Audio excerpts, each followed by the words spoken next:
ہمارے نئے نئے کلام کی ویڈیوز کو دیکھنے کے لیے یوٹیوب چینل ضرور سبسکرائب کر لیں اور ہاں لائک کمنٹس اور شیئر کرنا نہ بھولیں۔ شخصیت کا نام حضرت علامہ مولانا مفتی رحمت علی صاحب قبلہ ہے۔ میں ان کی بارگاہ میں عریضہ پیش کروں گا کہ حضور مائک پر تشریف لائے اور اپنے نورانی خطاب سے ہم سامعین کے قلوب کو منور و مجلہ فرمائے۔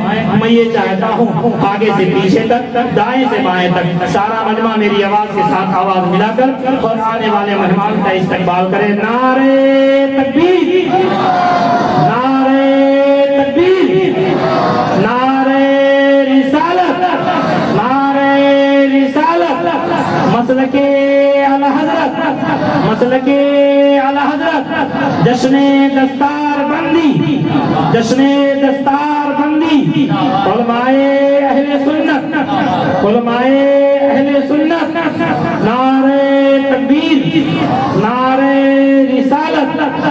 آپ کے سامنے میں بہت ہی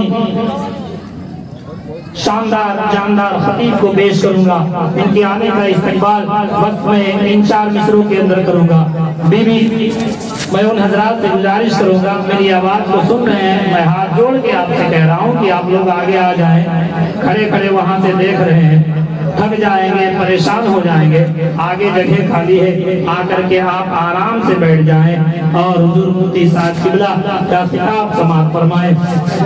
میں حضرت کا استقبال ان 4 مصروں کے اندر کروں گا کہ تیری انا کا حساب و کتاب کر دے گا، تیری انا کا حساب و کتاب کر دے گا، ہر ایک طرح سے تجھے لاجواب کر دے گا۔ مچل کر بول دے سبحان اللہ، اور دوسرے بولے جی لگا کر کے بولے سبحان اللہ، سبحان اللہ۔ آپ بولیں گے آپ کے نام اعمال میں نیکیوں کا اضافہ ہوتا رہے گا۔ ایک بار سبحان اللہ بولنے پر 90 نیکیاں لکھی جاتی ہیں۔ اب جس کو نیکی کی ضرورت ہے تو سبحان اللہ ضرور بولے۔ شاعر کہتا ہے تیری انا کا حساب و کتاب کر دے گا، ہر ایک طرح سے تجھے لاجواب کر دے گا، اور کسی لباس میں آ جاؤ بدعقید و تم، رضا کا شیر تمہیں لاجواب کر دے گا، رضا کا شیر تمہیں بے نقاب کر دے گا۔ آپ کے سامنے علامہ مولانا مفتی رحمت علی صاحب قبلہ مصباحی۔ ہمارے نئے نئے کلام کی ویڈیوز کو دیکھنے کے لیے یوٹیوب چینل ضرور سبسکرائب کر لیں اور ہاں لائک کمنٹس اور شیئر کرنا نہ بھولیں۔ ہمارے نئے نئے کلام کی ویڈیوز کو دیکھنے کے لیے یوٹیوب چینل ضرور سبسکرائب کر لیں اور ہاں لائک کمنٹس اور شیئر کرنا نہ بھولیں۔ بھائی کسی کے گاڑی کی چابی ملی ہے ہمیں، جس کی کمی ہوگی وہ آ کر کے اسٹیج سے لے لیں۔ السلام علیکم ورحمۃ اللہ وبرکاتہ۔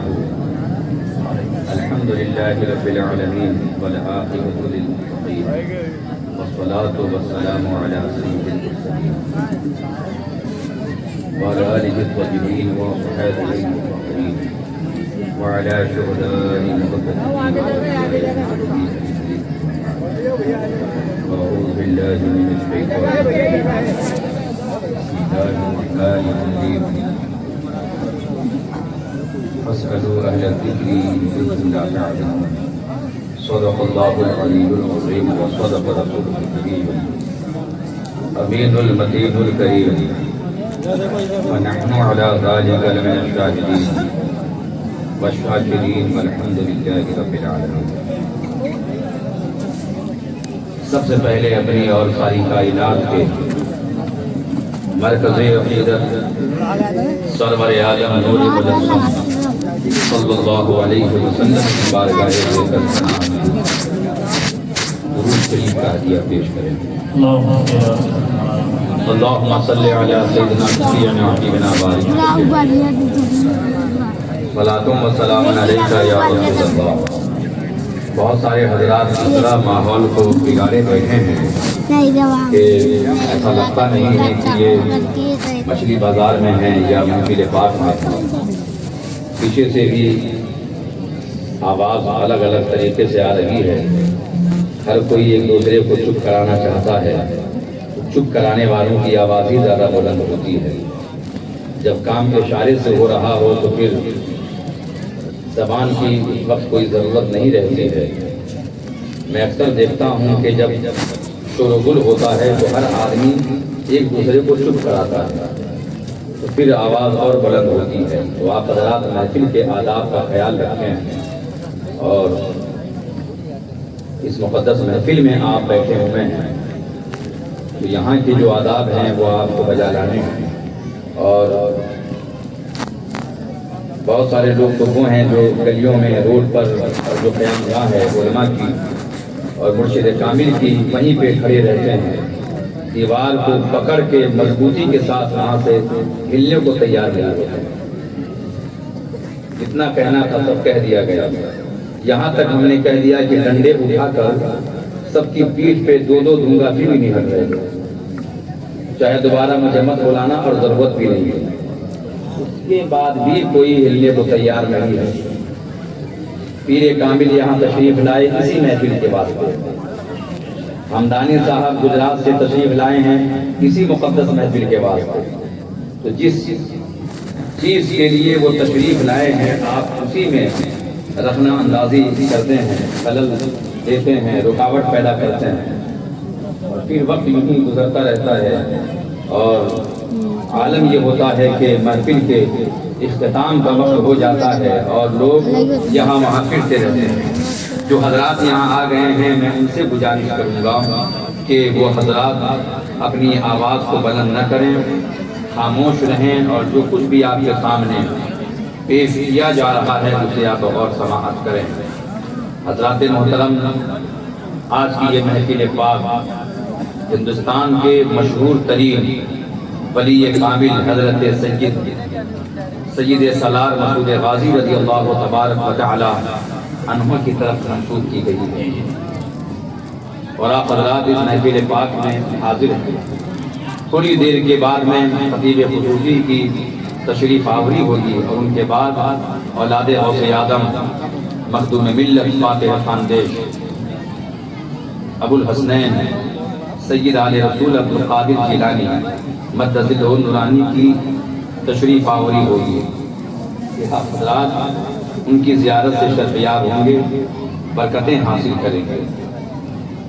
ان کے تعلق سے زیادہ کچھ بتانے کی ضرورت نہیں ہے. ہمارے لیے اتنا ہی کافی ہے کہ ہمیں علم ہے کہ وہ حضور غوث الاعظم پیر ماں پیر جہاں کی نسل پاک ہیں, غوث اعظم کی اولاد میں سے. اور آپ کو معلوم ہے کہ شے نسبت سے ممتاز ہو جاتی ہے. اگر وہ ادنا بھی ہو تو مخصوص نسبت کی بنیاد پر وہ شے اعلیٰ اور بالا ہو جاتی ہے. ایک سے بڑھ کر ایک پتھر ہیں, قیمتی سے قیمتی, یاقوت ہے, مرجان ہے, وغیرہ وغیرہ. لیکن اگر کوئی شخص 5 کروڑ کا بھی پتھر انگوٹھی میں لگا کر آئے تو کوئی اسے چومنے کے لیے تیار نہیں ہوتا ہے. سیٹھ صاحب کی انگلی میں یاقوت ہے, وہ بھی 5 کروڑ کا ہے, چلو اسے بوسہ دے دیں. لیکن یہ خبر آ جائے کہ بغداد شریف سے آنے والا غوث الاعظم کے دیار سے وہاں کی سڑک سے ایک کنکر اٹھا کے لایا ہے تو ہزاروں لوگ اسے بوسہ دینے کے لیے تیار نہ ہوتے. بغداد شریف کی گلیوں سے کوئی کنکر اٹھا کر لے آیا تو ہزاروں ہزار کا مجمع بوسہ دینے کے لیے تیار ہو جاتا.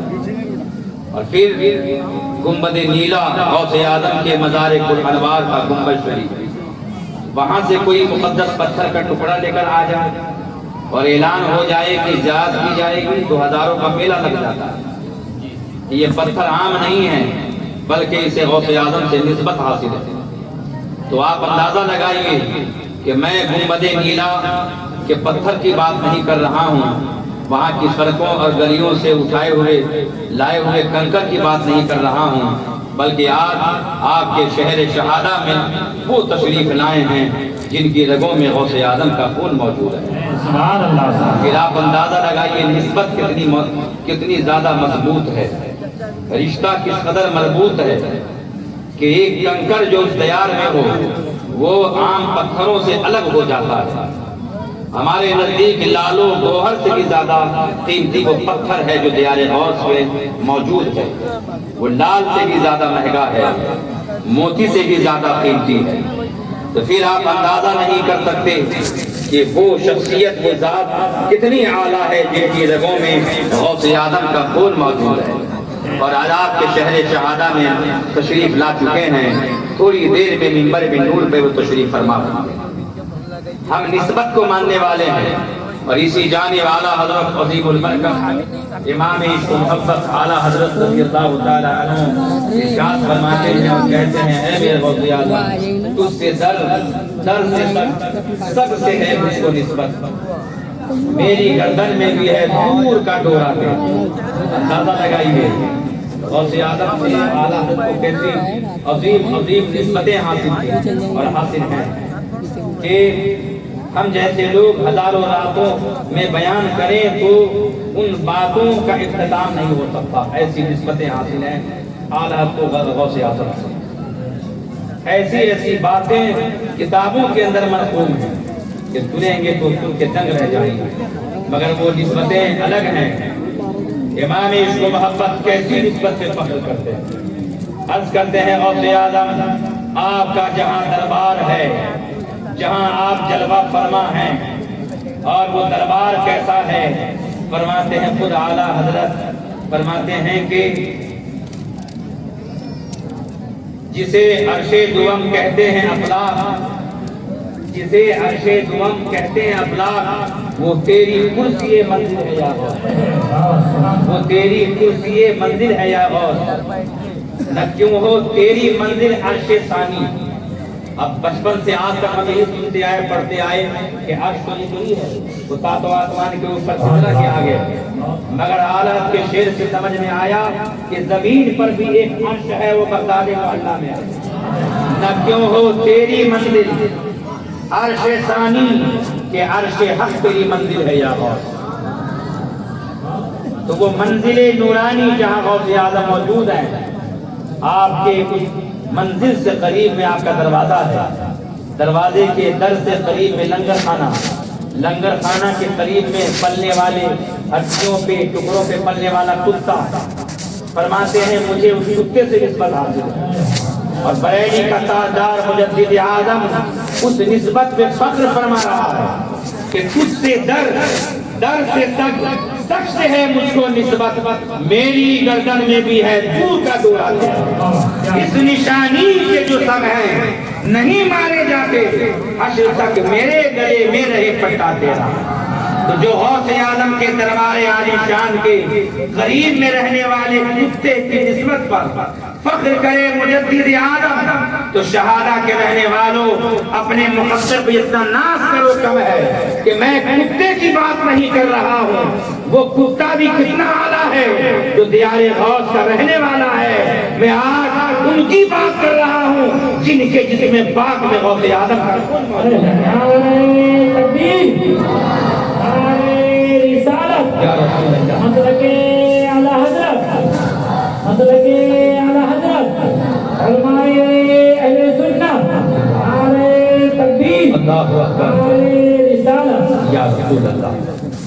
سوچئے نسبت اتنی اعلیٰ ہے، اور پھر جو لوگ ان سے منسلک ہوتے ہیں ان کے توسل سے غوث اعظم کے سلسلہ قادریہ میں مرید ہوتے ہیں، تو پھر بات ہی کیا ہے سبحان اللہ۔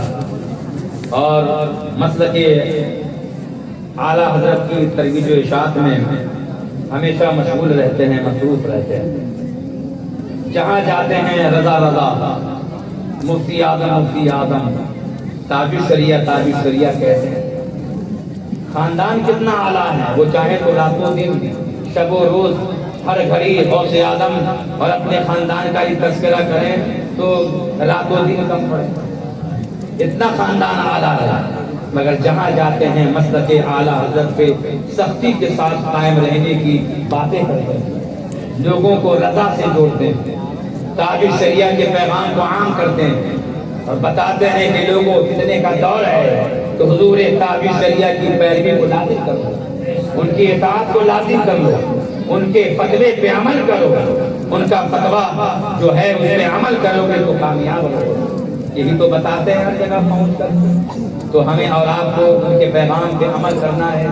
اور یاد رکھیے کہ یہ جو محفل پاک منعقد ہوئی ہے حضور سید سالار مسعود غازی رضی اللہ تعالیٰ عنہ کی طرف منسوب یہ محفل ہے، آپ کی شان کا کیا کہنا، غریب نواز کے پہلے کے بزرگ علماء جانتے ہیں، سرکار خواجہ خواجگان عالم پناہ غریب نواز کے پہلے کے آپ کی ولادت اجمیر معلیٰ میں ہوئی اور بڑے اعلیٰ گھرانے کے ہیں سرکار غازی حضرت محمود غزنوی کے بانجے ہیں. کیا کہنا سبحان اللہ. اس خاندان سے تعلق رکھتے ہیں, عظیم المرتبت ہیں. آپ کی خدمات وہ ہیں کہ قیامت تک بھلائی نہیں جا سکتی, رہتی دنیا تک آپ کو یاد کیا جائے گا.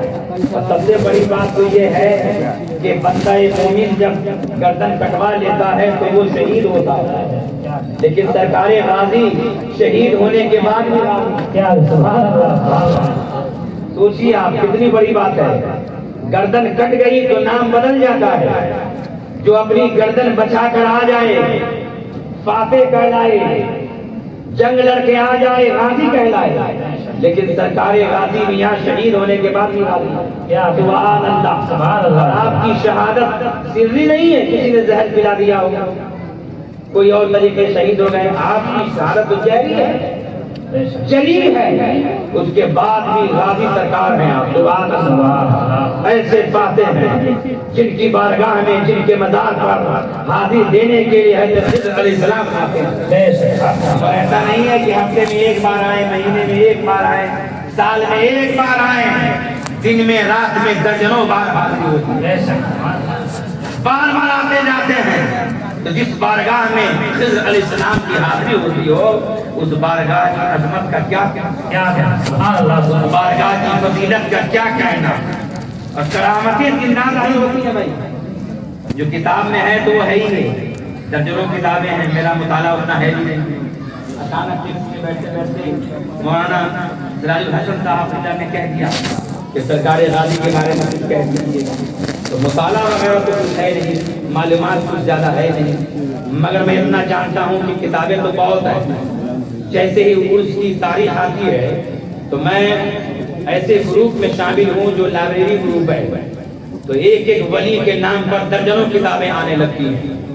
11ویں شریف کا مہینہ آئے اس میں مت پوچھئے, ایک درجن نہیں, 2 درجن نہیں, سینکڑوں تک کتابیں آنے لگتی ہیں. اس زمانے میں جتنی کتابیں لکھی جا رہی ہیں پڑھنے والے اس سے کم ہیں, لکھنے والے پڑھنے والے کم ہیں. اتنی کتابیں آتی ہیں کہ کچھ کتابوں کو تو لوڈ ہی نہیں کرتے, یوں ہی دیکھ کر کتاب کا نام پڑھ کے چھوڑ دیتے ہیں. 100 کتاب میں 1-2 کتاب لے لیتے ہیں. لکھنے والے کی تعداد زیادہ ہو رہی ہے, پڑھنے والے کی تعداد کم ہو رہی ہے. مگر یہ کمی بیشی اس حساب سے نہیں ہے جو آپ سمجھ رہے ہیں کہ لکھنے والے ہوں گے 5 کروڑ اور پڑھنے والے 5,000. ایسا نہیں بولنا ہوگا. جتنی تعداد پہلے پڑھنے والوں کی تھی لکھنے والے کی نہیں تھی, اس حساب سے ہم کہہ رہے ہیں کہ پڑھنے والے کی تعداد اب گھٹ رہی ہے, لکھنے والے کی تعداد بڑھ گئی ہے. ہمیں اور آپ کو کتابوں کا خیال رکھنا چاہیے, کتاب لکھنے والوں کی حمایت کرنی چاہیے. میں یہ نہیں کہتا ہوں کتابیں نہ لکھی جائیں, مگر یہ ضرور کہتا ہوں کتابیں لکھی جائیں تو اس کتاب کو ضرور پڑھیں, مطالعہ کریں تاکہ علم میں اضافہ ہو. کتاب کا مطالعہ رہے گا تو انشاءاللہ تعالی کوئی بدعقیدہ کبھی اعتراض کرے گا تو آپ کو بار بار ہمارے پاس آنے کی ضرورت نہیں پڑے گی, ائمہ کے پاس آنے کی ضرورت نہیں پڑے گی. ہلکا سے ہلکا اعتراض بھی ہو تو آپ کے پاس کوئی جواب نہیں رہتا ہے. کوئی بدعقیدہ کہہ دیتا ہے کہ نماز میں رفع یدین کرنا چاہیے, غوث اعظم رفع یدین کرتے تھے, امام احمد بن حنبل کرتے تھے, تو غوث اعظم کے مرید ہو تم کیوں نہیں کرتے ہو؟ اتنا آسان سوال آپ کے پاس کر دیا جائے تو آپ کو جواب نہیں آتا ہے. آپ دائیں بائیں دیکھتے ہیں, آئیں شائیں کرتے ہیں, امام کی تلاش میں نکل جاتے ہیں, جس کی رات و دن برائی کرتے نظر آتے ہیں. مصیبت کے وقت میں وہی آپ کو کام میں آتے ہیں. چلو امام کے پاس چلتے ہیں, چلو مفتی کے پاس چلتے ہیں. آپ کو آسان سے آسان سوال کا جواب یاد نہیں رہتا ہے. آپ کو کوئی بھی سوال کر دے دائیں بائیں تاکتے رہتے ہیں. کیا معاملہ ہے؟ معاملہ یہ ہے کہ آپ کو علماء کی برائی کرتے کراتے یہاں تک پہنچا دیا ہے کہ آپ علماء کی صحبت سے دور رہتے ہیں, علماء سے مستفید ہونے کا موقع نہیں پاتے ہیں. علماء کی برائی کرا کر آپ کو عالموں سے دور کر دیا گیا ہے. آپ عالموں کے پیچھے نہ رہیں. پیچھے رہنے کا مطلب یہ نہیں ہے کہ آپ اقتدا نہ کریں, اقتدا میں آپ پیچھے رہیں اور ان کی دو میں نہ رہیں, ان کی برائی نہ کریں. علماء جو کہ مسلک اعلیٰ حضرت کے پابند ہیں ان کی پیروی کریں, کیونکہ ان کی پیروی کریں گے تو کامیابی آپ کے قدموں کو چومے گی، اللہ سبحان اللہ بے شک اب کامیاب رہیں گے۔ سبحان اللہ سبحان میں اللہ ایک بات کہی کہ کوئی کہہ دینا کہ غوث آدم نماز میں رفع یدین کرتے تھے، تکبیر تحیہ کے وقت بھی، اور رکوع کی جانب رکوع میں جانے کے وقت بھی، رکوع سے اٹھنے کے وقت بھی، تم کیوں نہیں کرتے ہو؟ تو جواب نہیں آتا۔ اب کچھ نہیں بول پاتے، کیسے بول پائیں؟ کیونکہ علماء کے پاس آپ کو بیٹھنے کے لیے وقت ہی نہیں ملتا۔ آپ نے دین کے مقابلے میں دنیا کو نمبر 1 کر دیا۔